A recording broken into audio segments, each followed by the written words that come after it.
ஒரு சாதாரண ரோட்ல போற மனிதரை போய் நீங்க தட்டுறீங்க, கேட்டா முறைச்சு பார்த்தா 4 தட்டு தட்டுனுங்கிறீங்க.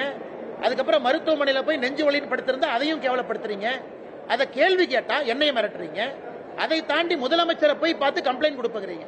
அதுவும் திருமாவளவன் பத்திரிகையாளர் சந்திப்பில் என் பேரை இழுத்து நான் தான் இதற்கு பின்னாடி இருந்தங்கிறார். அந்த 2 வீலர் காரலையும் தெரியாது, யாருன்னே தெரியாது. நான் சாமானிய மனிதனாக குரல் கொடுக்கின்றேன். என்னை போல நீங்களும் குரல் கொடுக்குறீங்க. அதனால திருமாவளவன் அவர்கள் இதெல்லாம் விட்டுட்டு நாகரிகமான அரசியலுக்கு வரணும். இது போன்ற வன்முறை, வெறுப்பு அரசியல், மிரட்டுவது, ரோட்ல போறவங்களை இடிப்பது, கேள்வி கேட்டா அடிக்க போவது, இது எந்த விதமான அரசியல்? இவங்க தமிழ்நாட்டில் என்ன மாற்றத்தை கொடுக்க போறாங்க? இவர்களால் என்ன மாற்றம் நடக்கும்? வன்முறை அரசியல்னால யாருக்கு என்ன லாபம்? அதனால அதற்கெல்லாம் நாங்கள் பயப்பட போவது கிடையாது. உங்களுக்கு தெரியும், அண்ணாமலை பொறுத்த வரைக்கும் ஒரு அடி அடிச்சா 2 அடி கொடுக்குறாள். மொத்தம் மாதிரி வாங்கிட்டு போற ஆள் இல்ல. அதனால அதற்கும் தயார் தான். நீங்க வரனா வாங்க. அதனால இந்த உருட்டல் மிரட்டல் என்கிட்ட வச்சுக்காதீங்க. இதையெல்லாம் பார்த்து காவல்துறை அதிகாரியாக இருந்து அரசியலுக்கு வந்திருக்கேன்.